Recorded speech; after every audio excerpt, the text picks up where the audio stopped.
What's up guys, it's Fiber. Today I'm going to be taking a look at Kodai AIO, the newest bot added to Bot Supply. But before I get into this review, I'd like to start by giving Bot Supply a shout out. Bot Supply is a subscription-based service that offers many of the greatest sneaker bots such as Kodai, Viper, Bako, Mech, and many others for an affordable price. As a Bot Supply customer, you get access to their private Discord, a custom dashboard where you can see and manage all your keys, and lifetime updates for all the bots.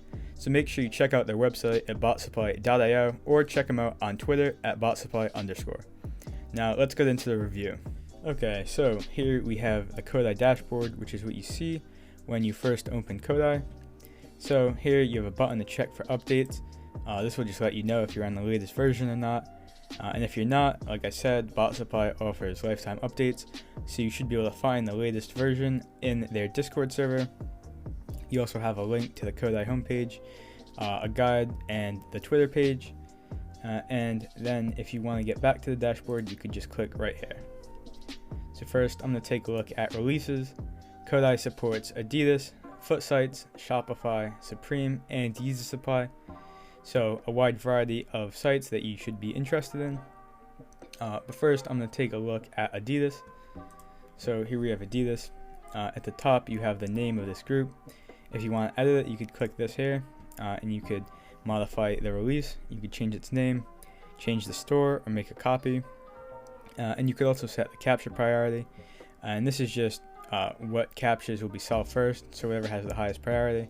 The captures from that release will be the first ones to be solved and shown on your solvers. You also have this window button here. When you click this, it will separate the release from the main window and give it its own window, which is helpful if you're trying to look at multiple releases at the same time. And to get it back to the main window, you just click the X and it will come back right here. So then we have monitor type. Adidas only supports links, so I have the link to the Adidas page here.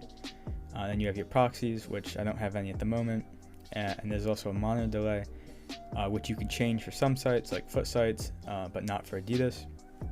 Then we have a schedule start option, which is if you want the task to automatically start at a specified time.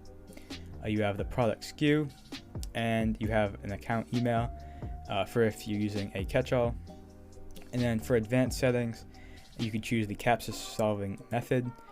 You could use a harvester or 2CAPTCHA, and you could also have it send a webhook notification when a task passes Splash. And then above that, this is the export method. This is just when a task passes Splash, how you'll be able to see it. So Adidas can only use browser. This just means when it passes Splash, a browser window will be opened and you'll be able to check out. Here you could choose Splash product, and then here it will show a picture of the shoe that you're going for. It's a nice feature to make sure you don't check out the wrong thing. And then you could start by just clicking the start button, or clear all your tasks by clicking this red button here. And then to create a new one, you click the plus, give it a size, and just hit create task, and it will make a task. So that's it for Adidas. Next, I'm going to be taking a look at Foot Locker. So here you have the same settings at the top, and you have monitor type. Foot sites use SKU, which can be found in your cook group on this web page of the shoe, or also in the Bot Supply Discord. And then we have monitor delay. Like I said, you can change it for foot sites. And then proxies, and you have your schedule start here. Also, you have less intensive monitoring. This will save you data on your proxies, and then you could also ignore data dome captures. And we also have the third-party solving settings here. So foot sites do support third-party capture solving services like 2CAPTCHA. If you want to enable those, you can here, and then you just put the name, a dash, and your key. And if you want to use the third-party services as well as manual solving in the captcha solvers, you could put your keys and name here and then manual below it, and it will allow you to use both the third-party solving services and the captcha solver. So once you create a task, you'll be able to see the size, the profile, and if you want to use PayPal, you could select that. And then you just hit start, and it will show you the product, and it will go through and check out for you. Kodai is really fast, so it's definitely a great bot. And that's it for foot sites. So next we have Shopify. I'm just using Kith for this.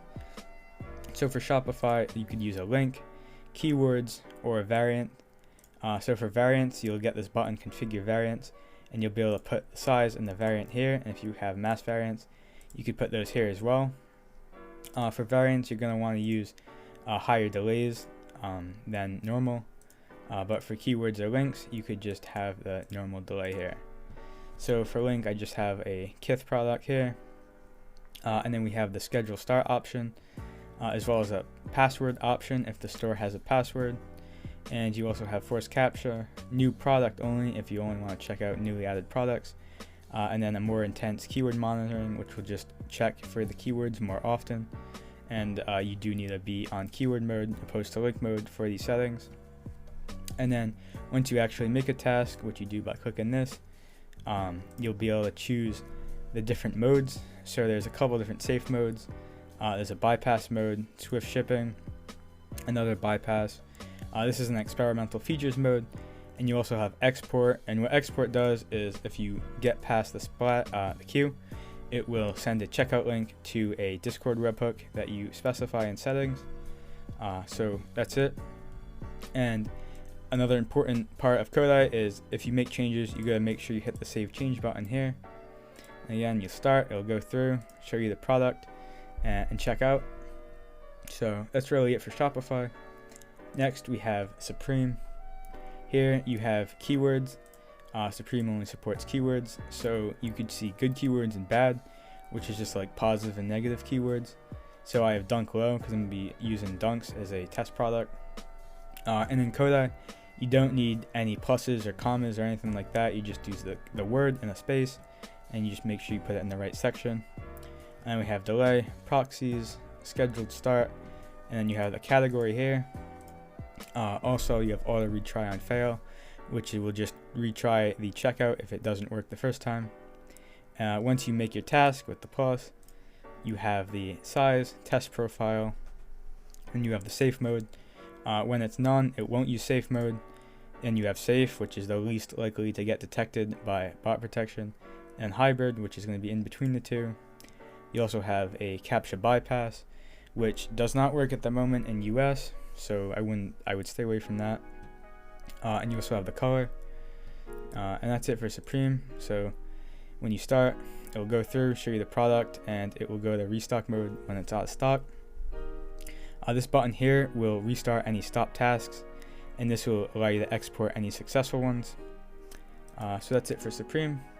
And lastly, I'm going to take a look at Yeezy Supply. So very similar to Adidas, we have the link. You can't change the monitor delay. You get the product link here, the product SKU, and then also here you can choose if it's browser or auto checkout. So for Yeezy Supply, you could have the bot checkout for you. You don't have to do it manually in the browser. You also have these same CAPTCHA solving advanced settings, and you could make sure you save your changes here. So then the splash product, for example, right now there are a pair of Yeezys that don't require splash, so I'm just going to turn that off because those are the ones I'm going to be testing with.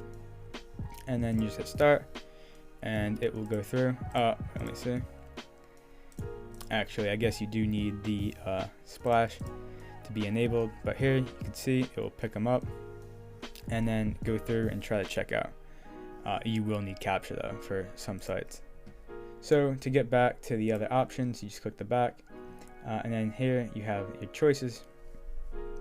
So next I'm going to look at profiles.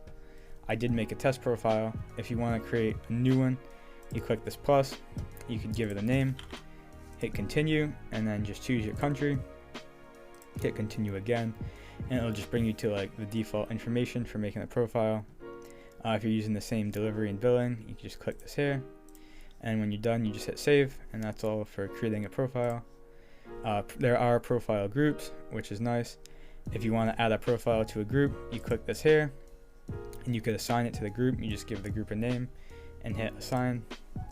If you want to duplicate the profile, you can give it a different name if you want, and just hit copy. And that's it for profiles. You can delete them by clicking the X, and then there's export and import. Pretty basic, easy to use. And then next we have proxies. Here you just put your proxies in. You could give the list a name and just hit save. if you want to test your proxies, you can click test and give it a site. If you want to add localhost to the list, you could type in localhost and it will use the machine's IP there. And that's really it for proxies. And lastly, we have the captcha page. So we have some settings at the top if you want to auto click for one-click captchas and re-queue the captcha if it doesn't open properly. You can import accounts from Essentials if you have that, open all your solvers, or just create a new solver by clicking this plus. Here you could give it an account name, so I'm just going to use test. Hit continue. If you want to use a proxy, you could put that here. If not, just hit continue again and it will open a window for you to sign into your Gmail. You don't have to, so I'm just going to X this out, and then here we have a solver.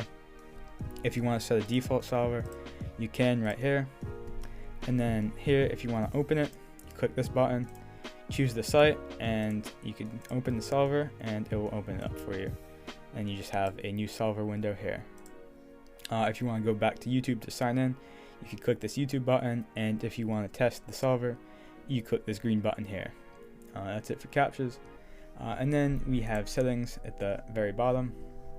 So in settings, you could set a webhook and adjust some of the settings for that webhook. You also have a report program errors setting here.